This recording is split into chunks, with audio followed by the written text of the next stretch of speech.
Compliance guidance following termination of most EAD auto extension categories. My name is Ann Rowley. I'm counsel here at Grossman Young, and it is my pleasure to be here with of counsel Mary Pivec. The two of us will be excited to share with you what we've been seeing and what can be expected as a result of the recent changes. On the agenda, we will see shortly. We will be covering the following topics. So we'll be talking about the 540-day EAD auto extension rule and its significance for I-9 compliance. Of course, we'll be talking about what has happened now that DHS has terminated this rule recently on October 30th, what the scope of this looks like, what the impact will be. And then, of course, how does this affect compliance? We'll talk about the difference between E-Verify and non-E-Verify employers and how to tailor our best practices in this current environment. So without further ado, I know this is a very hot topic and we don't want to keep you waiting, so we'll go ahead and talk now about what is the 540-day automatic extension rule. So to talk about what this means, we need to take a step back in history. Very broadly speaking, USCIS historically has acknowledged sometimes we take longer than we'd like in adjudicating benefits. So there have historically been certain measures built into processes that help alleviate some of the pressure that comes with the extended, protracted amounts of time that it takes for benefits to be delivered. The 540-day employment authorization auto extension rule is one such measure.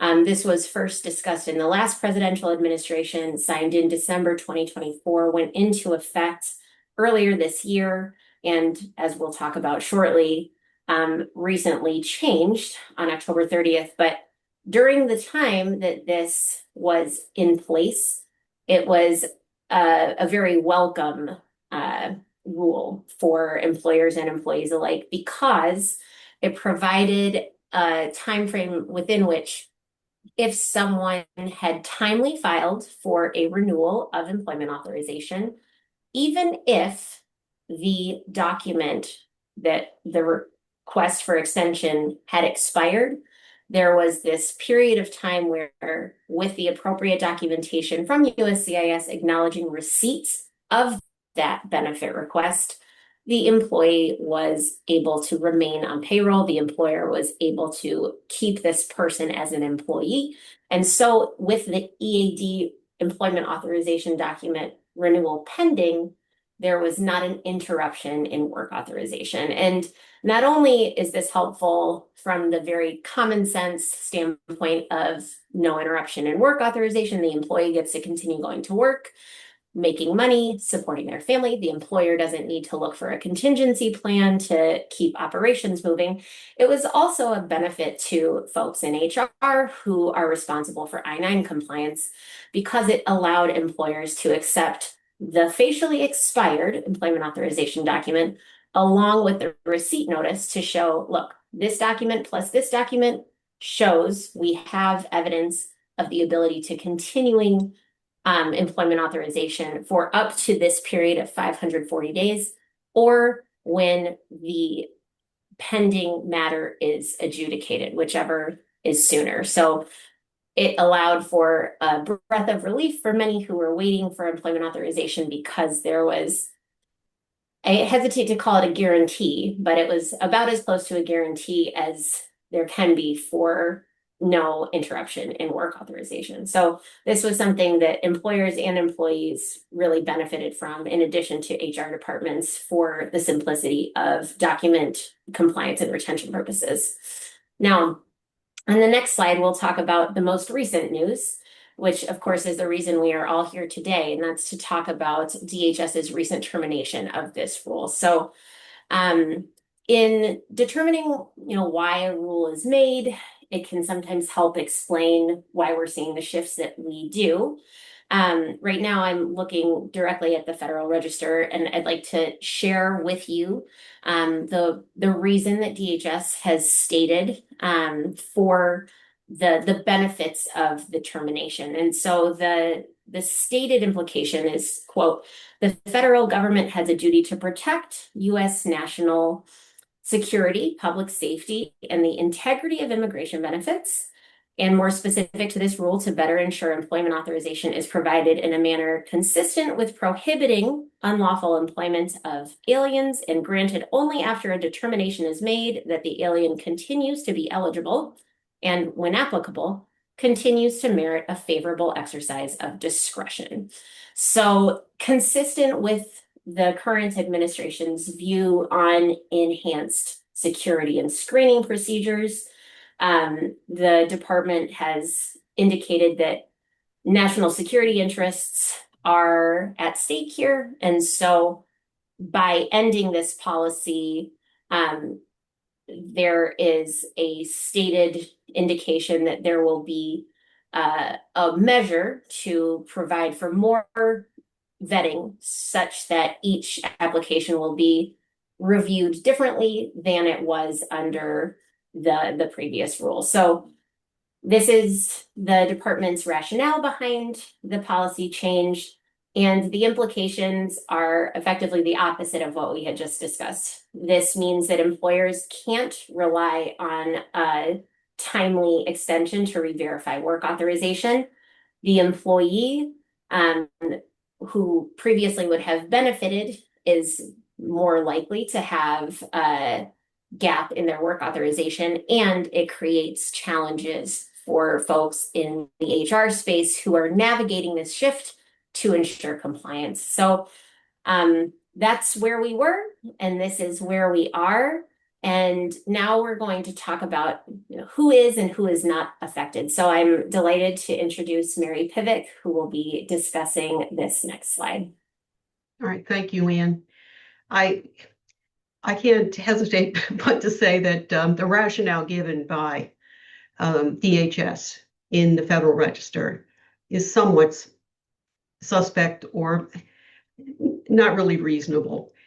They cite one instance where an individual in Colorado who had received an automatic extension was involved in an incident which resulted in injury to a United States citizen. One case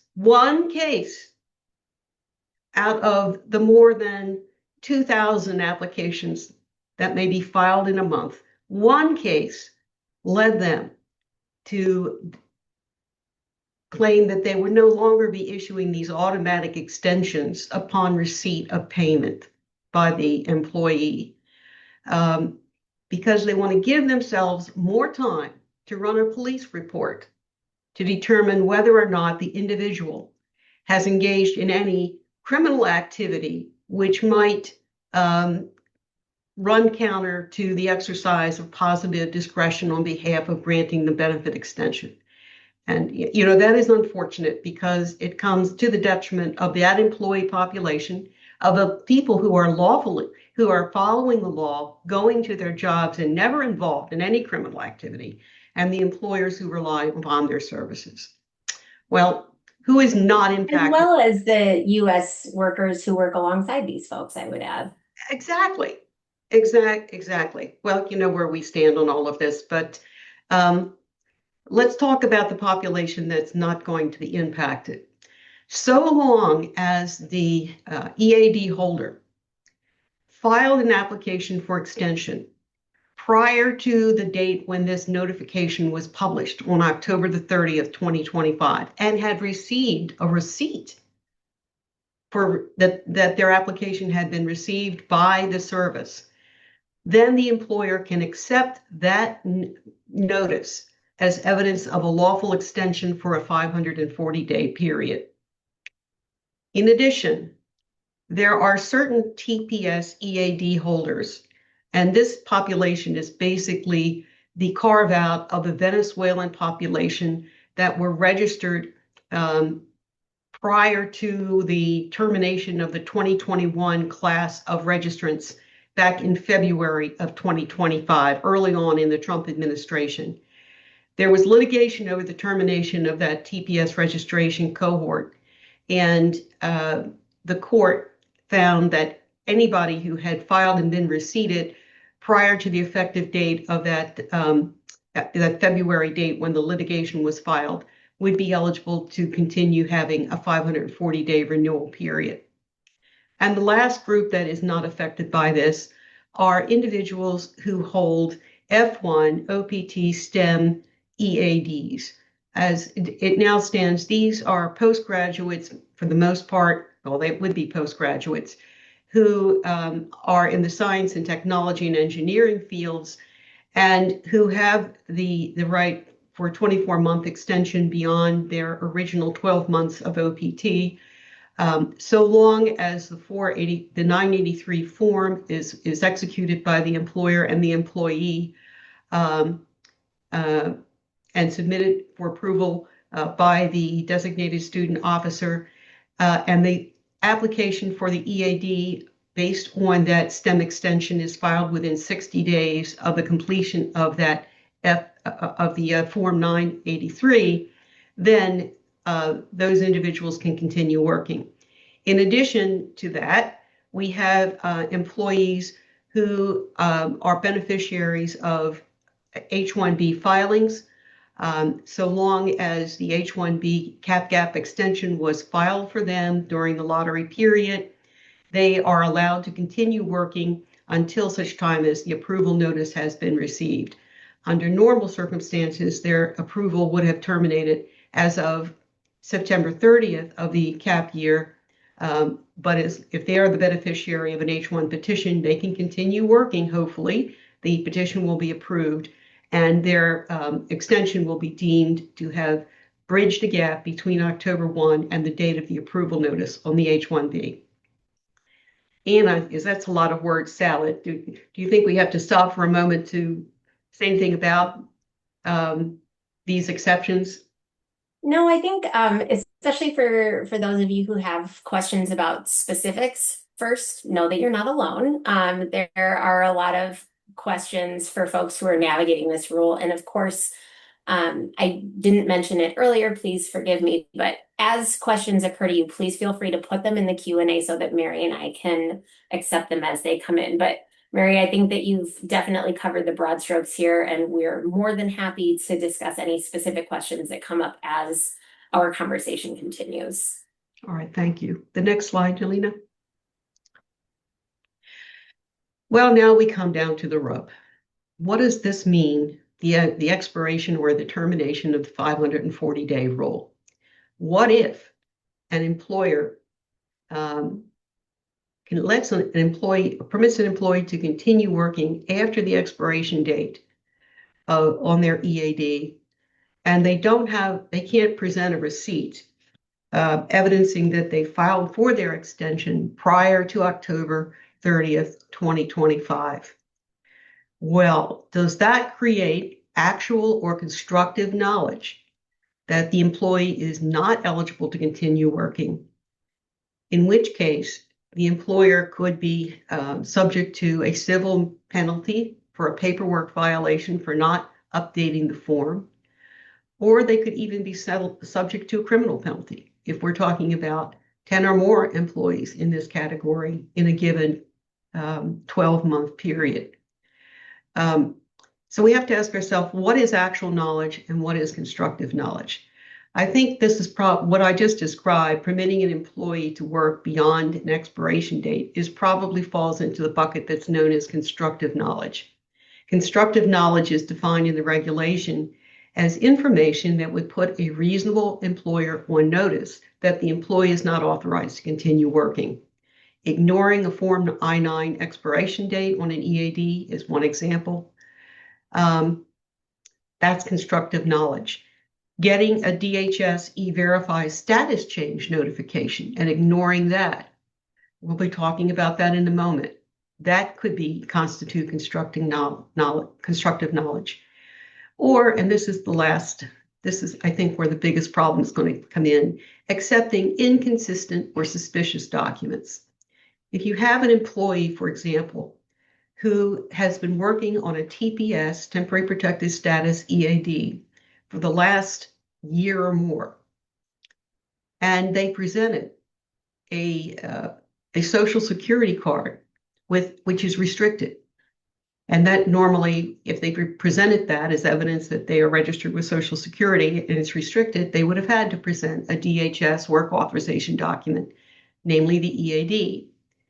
Now, suppose in going to re-verify that individual after their EAD has expired, they present you with a Social Security card that is unrestricted with a different number on it. Is that a problem? It could be. That could present evidence of constructive knowledge. Certainly, if you're in that situation, we would advise you to consult with counsel about your ability to continue employing that individual. Now, that's one bucket, the constructive knowledge. Actual knowledge really has only two components. If the employee tells you that he's unauthorized, or if you receive notice from a government directly that the employee is no longer authorized to work. And this typically occurs during an I-9 audit when the government serves you with a notice of suspect documents. Next slide.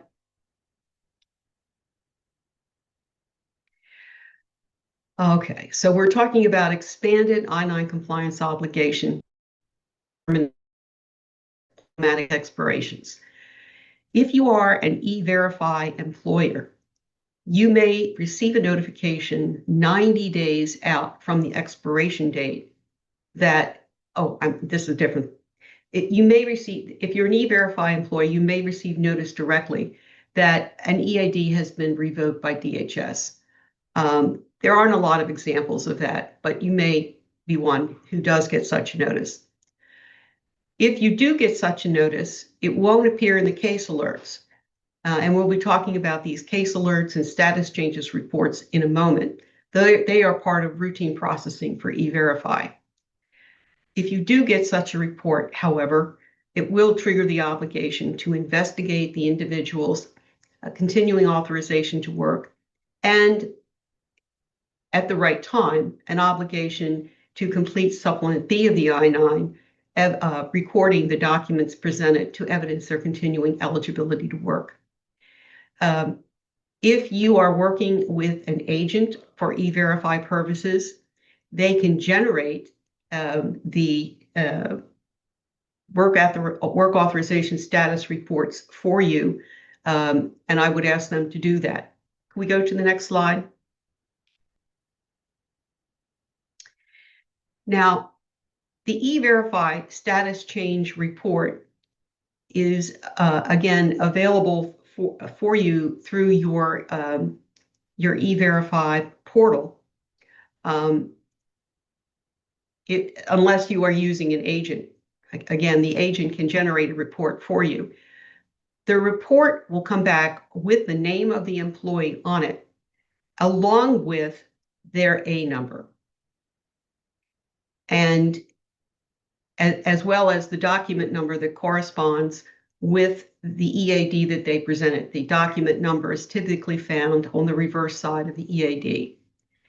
If you identify a current worker on this report, they're still with you, then it will trigger an obligation to investigate that individual's ability to continue working for you beyond the expiration date of their work authorization document. If they present you, and this may happen, if they present you with evidence that they applied for an extension after October 30th, 2025, then the receipt notice from USCIS will no longer be sufficient to enable them to continue to work. And this is sad because Anne stated that it's been taking some months to adjudicate these EAD extensions. And the latest information that we have from USCIS indicates that on average, it's taking 10 months to adjudicate the typical EAD.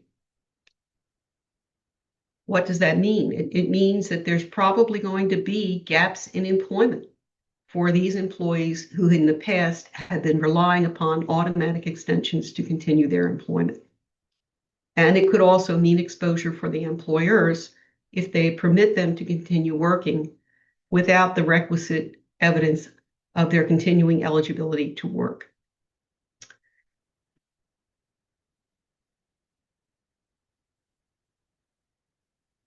All right. Can we go to the next slide? The best practices for E-Verify employers is to run the status change report regularly. Now, DHS has not defined what is meant by regular. It is up to the employer to determine that. You probably have not been running these reports with any regularity up to now, but we would suggest that you do adopt a fixed schedule. I think no less frequently than once a month. You may think that it may be necessary to do it more frequently than that. If you have identified an individual in the status change report whose EAD period has expired, then it will be necessary to bring them in to complete Supplement B and ask for evidence of their continuing eligibility to work. In all of this, it may be necessary to train up additional personnel in the Human Resource Department to deal with this added verification obligation. And that also, invites the problem of potential privacy violations for the affected employees.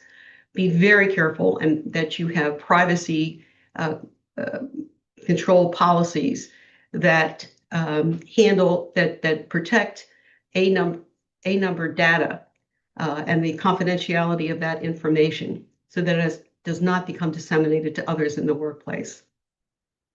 Next slide. Well, for those of you who are non-E-Verify employers, I think your task is more difficult because you don't have a monitor providing you with status update reports on the termination or expiration of these EAD dates. For you, it's probably going to be necessary to create a database, either electronic or manual, where you record the expiration dates for your EADs of the employees in your population. And you follow this with some regularity to ensure that you are approaching those employees and asking for evidence of their continuing eligibility to work and completing the Supplement B in a timely manner. Now, the last point is obvious.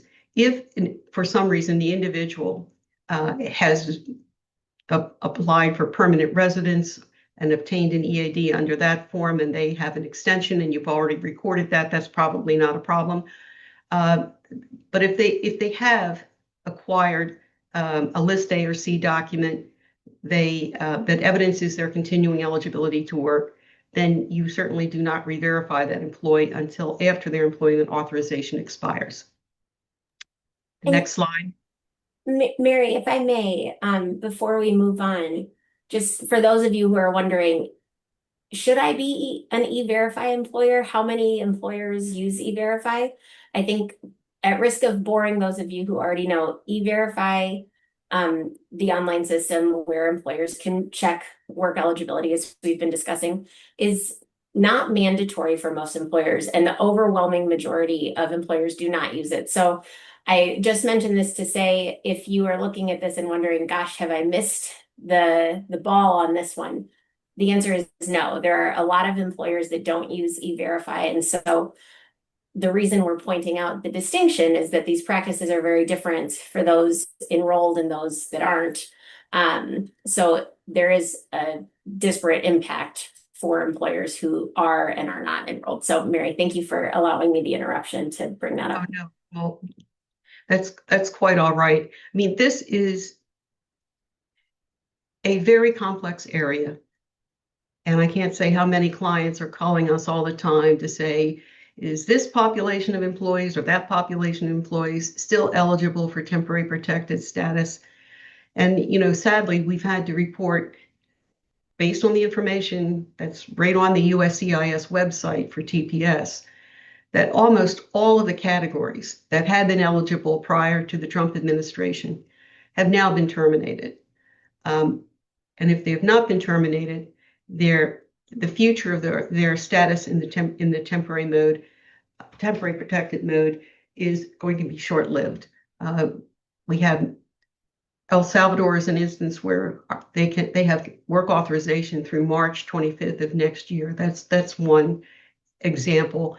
And the Venezuelan population that's subject to the carve out for the 2021 registry group, or the 2023 registry group, they have until next October by virtue of court order. But if that litigation is resolved against them, that could terminate even before that October 26, 2026 date. So, we welcome the inquiries from clients about the status of these TPS categories and the associated EADs. But clients themselves can look to the USCIS TPS web pages and if they're interested as well. Next page. Well, I guess I pretty much talked about this, about monitoring internal employment authorization records. It just creates a new headache for the HR departments, a new obligation to be continuously monitoring this population of EAD holders and tracking their expiration dates and ensuring that you have documentation of their continuing authorization to work so as to avoid potential liability either for civil penalties or criminal penalties. And in addition to that, HR is always giving management the heads up for planning purposes. If you haven't already told management that you've got a substantial EAD population who could be disqualified from employment over the next 6 months due to the backlog and adjudication of these EADs, because their applications for extension were filed after October 30th, 2025, then the planning means who are you going to get to fulfill those job responsibilities while those workers are unavailable to you because their work authorization documents are not current. And of course, that is the job of an HR manager as well, to make sure that the company's requirements are fully staffed. The next slide, please. We urge you in this age to revisit your E-Verify policies, your rehire policies, and your I-9 documentation procedures to ensure that they are consistent with this new reality that automatic extensions are, for the most part, no longer available. Maintain comprehensive documentation of your efforts to comply with the I-9 documentation requirements. And this may include creating new databases that delineate which employees have EADs and when those expiration dates are coming forward. And lastly, you may need to train HR staff on the current Form I-9 rules and re-verification steps, and the likelihood that it will be necessary to revisit the expiration dates of these EADs with greater frequency because of the loss of the automatic extension periods. Now, Mary, when it comes to overall best practices in training HR staff, I think reasonable minds can differ in terms of how frequently should we revisit our internal policies? How frequently should we be checking for these updates?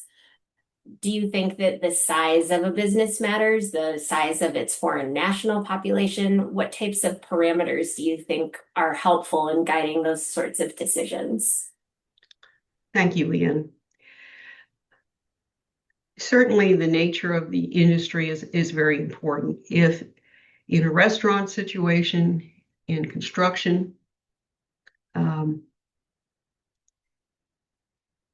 hospitality, in any industry which has been heavily reliant upon non-immigrant labor in the past, and where HR knows that large portions of that population are reliant upon a DHS EAD temporary work authorization document to support their employment. If those are the conditions, then I would say right now, you should be reviewing your policies because of the loss of that 540-day automatic extension period. And with respect to how frequently you need to be checking expiration dates, if you're an E-Verify employer, and many of those in those industries are not, I would say at least once a month, if not more frequently. And for the non-E-Verify employers, create the log. Many already have. They have a tickler system to know when the EADs will be expiring. You can use that tickler system. Now, it would be of great help to you. I frankly would speak to employees who look like they are going to be expiring within the next 3 months. And if they have not already filed their application for extension, then I would urge them to do so as quickly as possible. Even if they're 6 months out, it's not too soon to urge them to file for those extensions, particularly given the length of time it's taking USCIS to adjudicate the extension applications, knowing that before they'll issue the extension, they're also going to run a background check on that individual employee to make sure that he doesn't have a criminal record or hasn't been involved with the police since he last obtained his EAD. And Mary, do you think it's possible that folks who are current beneficiaries of this EAD, do you think that everyone knows about this, or do you think that there are still areas for education even among the population who this affects? Absolutely. I think DHS sprung this on everyone. We received notices in our inboxes on October 29th that this would be published in the Federal Register on the following day with immediate effect.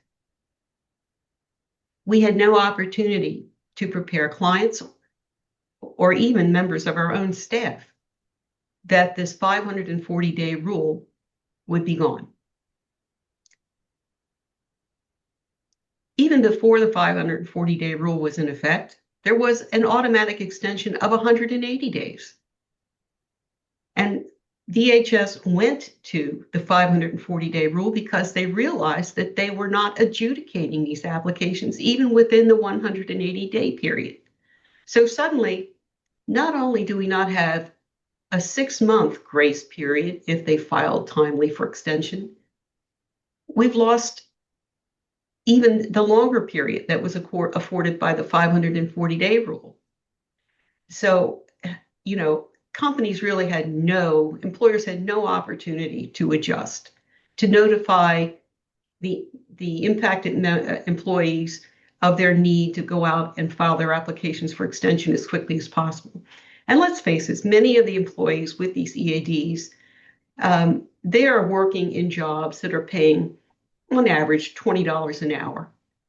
And as expensive as it is to apply for an extension, plus perhaps attorney's fees that go along with that, you can understand why they have to save up in order to do that.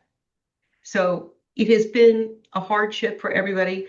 DHS acknowledges in its rulemaking in the Federal Register that there will be economic hardship to the employees, that there will be potential damage to employers who will lose the benefit of these employees for however long it takes to adjudicate the new application for their new extension applications.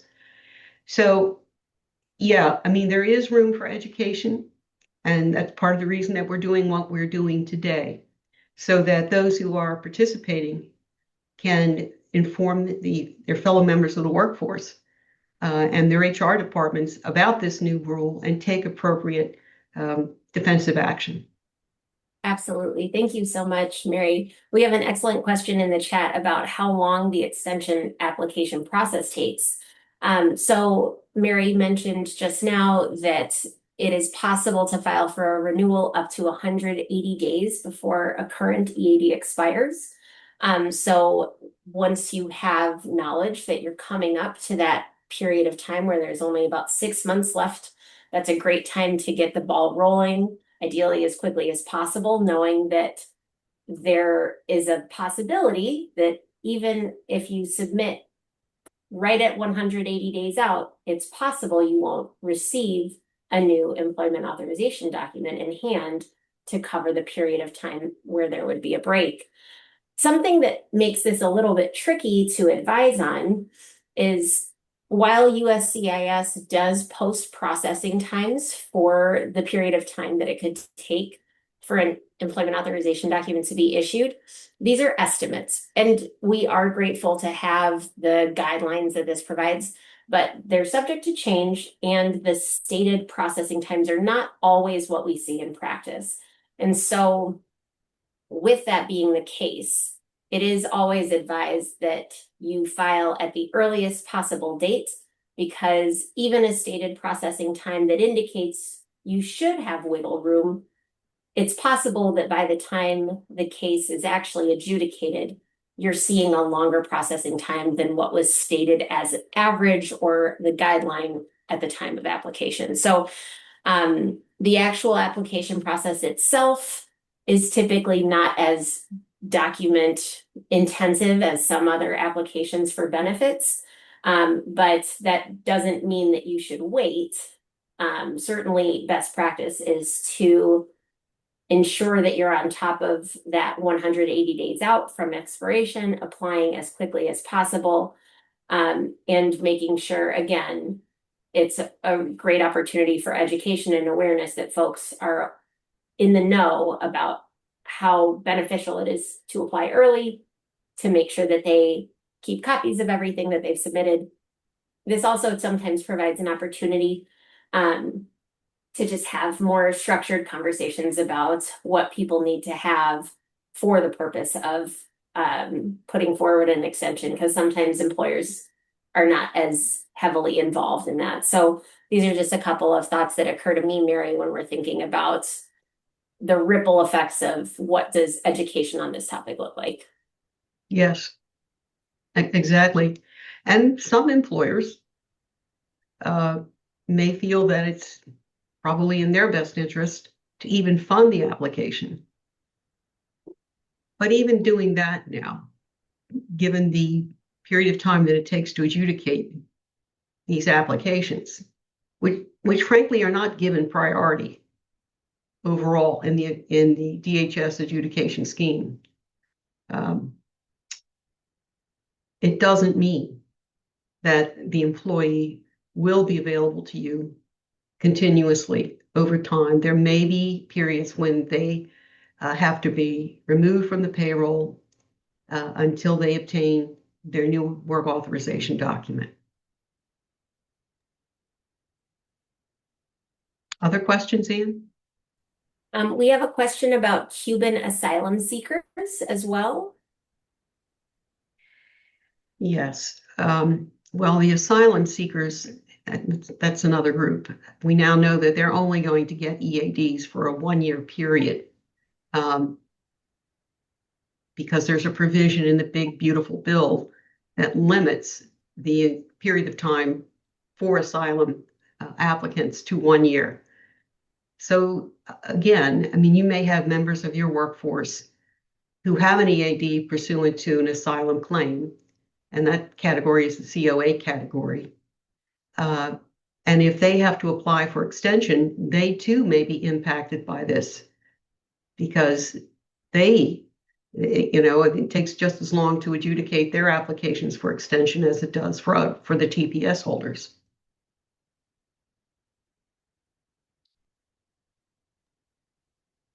Thank you so much, Mary.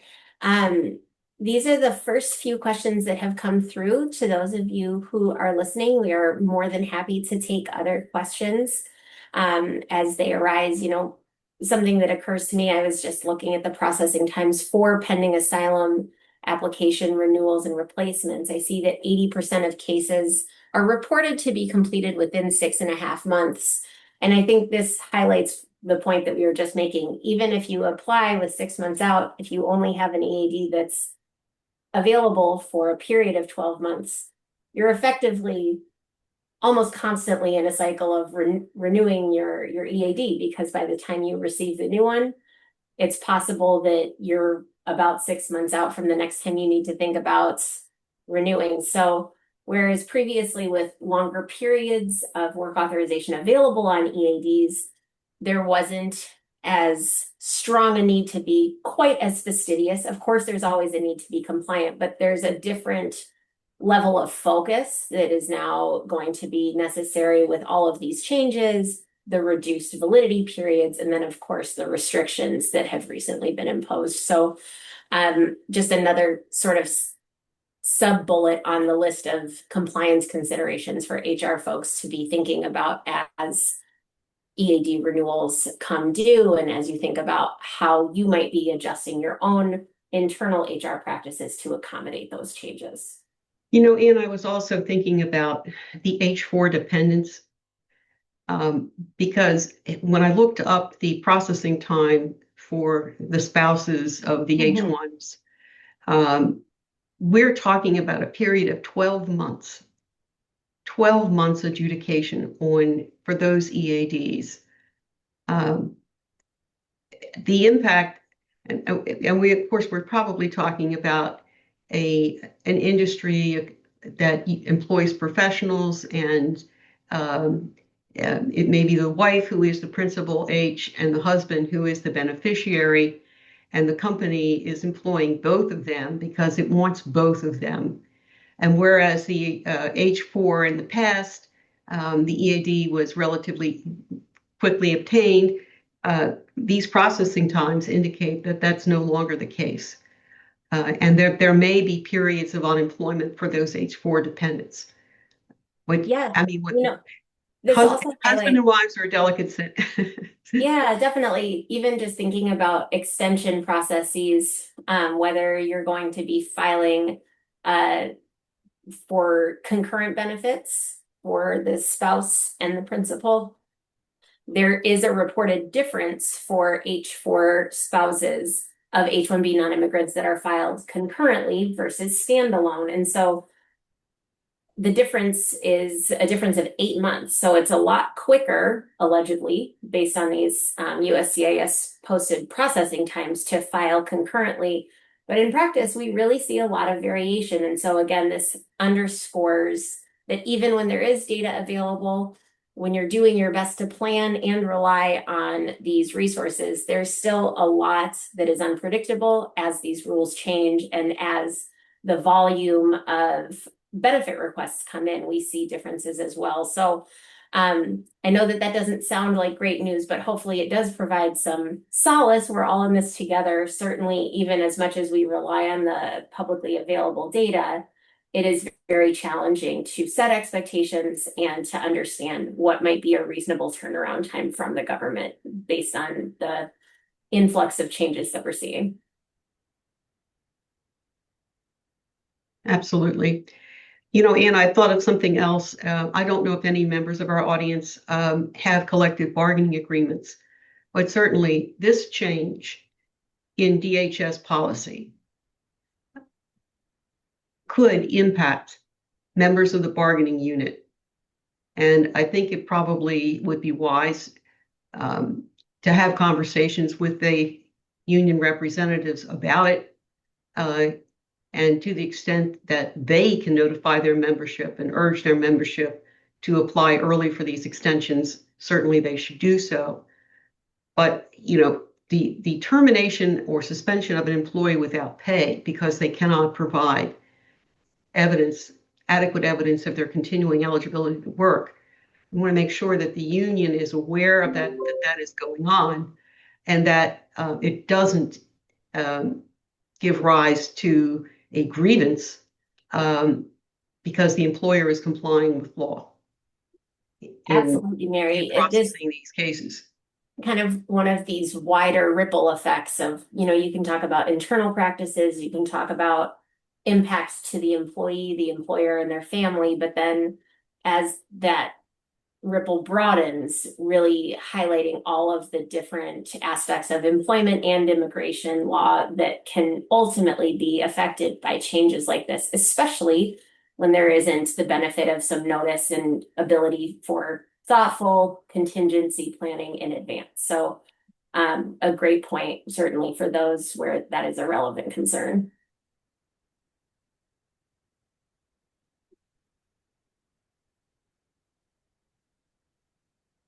We've received some excellent questions. I want to make sure that if others have them, you are free to raise your hand or place them in the Q&A. Mary and I are more than happy to have a conversation about any questions that you might have.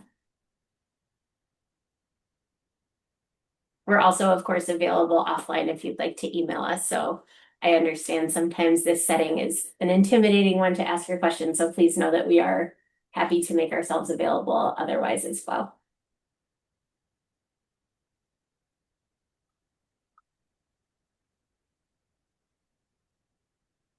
Well, if there aren't any more questions, it has certainly been a pleasure to be here with all of you today. We are so grateful for your time and energy that you brought to spend with Mary and me. Sometimes unwelcome changes can be very difficult to manage, but having information like this and having the ability to plan based on what we do know is putting yourself and your employees in the best position possible. And it is our privilege to help navigate some of these rough waters. So please make sure that you get in touch to the extent that there are other questions that we can help with. Mary, is there anything else you'd like to say before we close? No, thank you so much, Anne. It's been a pleasure to work with you today. I love Likewise, ladies in thank red. you. Thank you. Thank you all so much for joining us today. I hope you enjoy the rest of your afternoon. Thank you. Thank you all. Bye-bye. Bye now.